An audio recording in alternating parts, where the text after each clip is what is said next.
बघा मस्त टोमॅटोचे शंकरपाळे केलेत बघा. आणि हे करताना मैद्याचा अजिबात वापर नाही. टोमॅटो आणि बीट घातलेत आणि सगळे आपले घरातले किचनमध्ये जे मसाले उपलब्ध असतात त्यामध्ये हे तयार केलेत. आणि आहा आहा बघा काय दिसतात बहारदार, अजिबात तेलकट होत नाहीत, मस्त कुडुम कुडुम होतात. वा वा वा, बहारदार. नमस्कार, मी मधुरा. मधुराज रेसिपीमध्ये तुम्हा सर्वांचं खूप खूप खूप मनापासून स्वागत. चटपटीचे टोमॅटोचे शंकरपाळे आहेत. आहा काय लागतात तुम्हाला सांगते. नवीन कोरं करकरीत चॅनल आहे, पटकन सबस्क्राईब करा.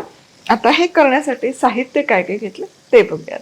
4 टोमॅटोच्या फोडी करून घेतल्या, बीट किसून घेतलंय, 3-4 हिरव्या मिरच्या, 7-8 लसूण पाकळ्या, पाव चमचा ओवा, अर्धा चमचा जिरं. तर सगळ्यात आधी टोमॅटोची प्युरी तयार करूया. तर लसूण, मिरची, ओवा आणि जिरं याची आधी भरड काढूया. झाकण लावायचं. आता ही भरड तयार आहे. यामध्ये बीटामुळे ना याला रंग खूप सुरेख येतो बघा.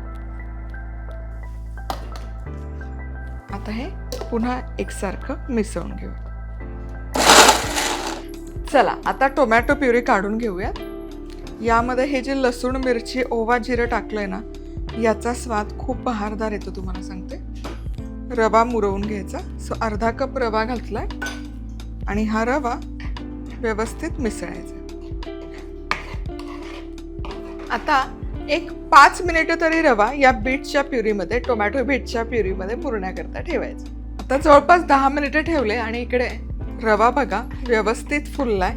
व्यवस्थित ते बीट आणि टोमॅटोच्या प्युरीमध्ये फुलून वर आलाय. आता यामध्ये लाल तिखट, थोडीशी धणेपूड आणि चवीपुरतं मीठही घालायचं. हे चांगलं मिसळायचं म्हणजे सुके मसाले देखील एकजीव होऊन जातात.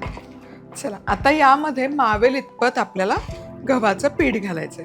तर या प्रमाणाला 1.5 कप गव्हाचं पीठ परफेक्ट लागतं.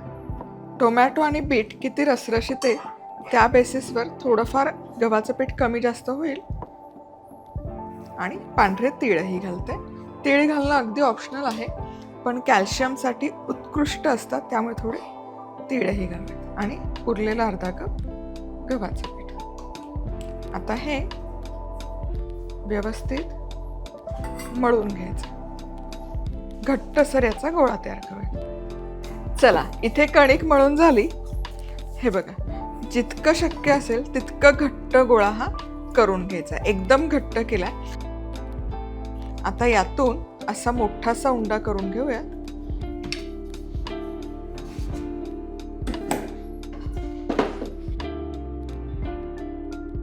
आणि अर्थातच थोडं तेल फुसफुस करूयात, म्हणजे हे लाटताना छान लाटलं जाईल. मधुराजरेसिपीक्लब.com वरून ही फुसफुस बाटली ऑर्डर करू शकता. बरं पिठाचा वापर करायचा नाही. तळणीचं पुरी असो, शंकरपाळी असो, घारगे असो, जर तुम्हाला पीठ लावायला आवश्यकता पडत असेल तर याचा अर्थ ते पीठ पूर्ण गणलेलं आहे. सुकं पीठ तेलामध्ये उतरतं, तेल खूप शोषतं तो पदार्थ, पहिली गोष्ट म्हणजे. आणि ते पिठाचा थरही खाली जमा होतो. त्यामुळे पीठ मळताना मग घारगे असो, पुरी असो, तिखट पुरी असो, पीठ मळतानाच नीट मळलं गेलं पाहिजे. आता मला इथे तेल नाही लावलं तरी चालेल, पण मला स्प्रे बॉटलचं प्रमोशन करायचं म्हणून मी मारतीये. पण अदरवाईज पीठ छान मळलं असेल तर तेलाचीही अजिबात आवश्यकता नाही. हे छान याची पोळी लाटूया. जितकी शक्य असेल तितकी पातळ लाटून घ्यायची. बघा अजिबात चिकटत नाहीये आणि लाटलंही छान जातं. कडकड छान लाटून घ्या. चला एकदम पातळ आणि मोठी पोळी लाटून झाली. अशी पातळ आणि मोठी, अजिबात चिकटली नाही. आणि आता यावर काटा चमच्याने टोचे मारायचे म्हणजे ते तळताना फुगणार नाहीत. फुगलेला करायचा असेल तर फुगलेला करा, काही हरकत नाही. आता याचे ना नाचोच कसे असतात, शंकरपाळीपेक्षा आपण याला नाचूचा आकार देऊयात. आता ही सुरी आपलीच आहे मधुराज रेसिपीची. जिथे असे शार्प कट द्यायचे असतात ना तिथे ही सुरी फार उपयोगी पडते. आता हे स्ट्रिप्स एकावर एक ठेवायचे आणि हे असे नाचोचा आकार देत कट करायचे. बघा पटकन होतं की नाही. आणि जे अगदीच तुकडे तुकडे आहेत ते आपण सेपरेटच करूयात. परफेक्ट. बघा ही आपली शंकरपाळी तयार. आता याच प्रकारे सगळ्या शंकरपाळ्या करून घेते. चला आता हे आपले शंकरपाळे तळून घेऊयात. नॉर्मल शंकरपाळी तळतो अगदी तसंच. तेल मोठ्या आचेवर तापवून घ्यायचं, मंद आच करायची आणि हे मंद आचेवरच तळून घ्यायचे, कारण आतपर्यंत तळले गेले पाहिजे, कच्चे नको. अगदी मंद आचेवर नका सोडू. तेल व्यवस्थित गरम झालं पाहिजे, नाहीतर मग हे शंकरपाळे खूप तेल शोषते. हे बघा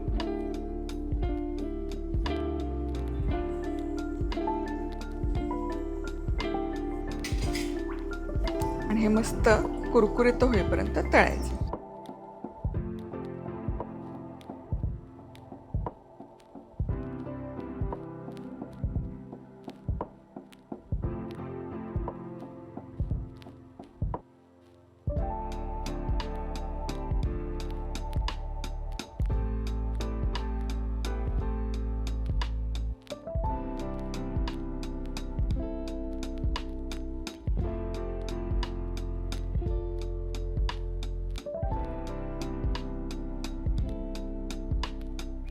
चला दोनही बाजूने छानसं तळून झालं. आता हे बघा एकदम खुसखुशीत होतात. आता हे काढायचं आणि अर्थातच टिश्यू पेपरवर पसरवून ठेवायचं, म्हणजे गरम हवा निघून जाते आणि जास्तीचं तेलही निघून जातं. चला आता याच प्रकारे सगळे मी हे तळून घेते.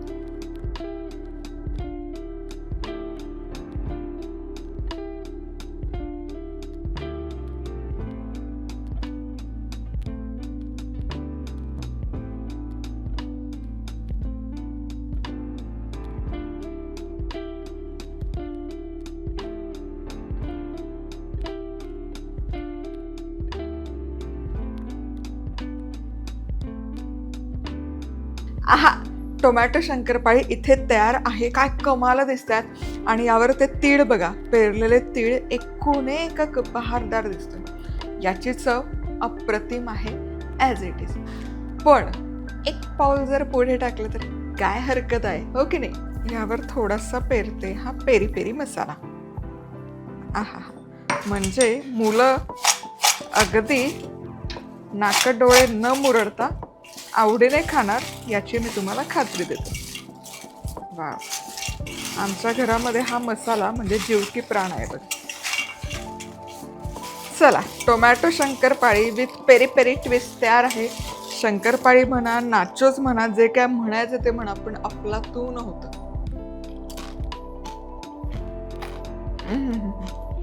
वा, मस्त. जाता जाता लाईक, कमेंट, सबस्क्राईब. पुन्हा भेटूयात. तोवर मस्त राहा, खुश राहा, आनंदी राहा. सगळ्यात महत्वाचं खात राहा.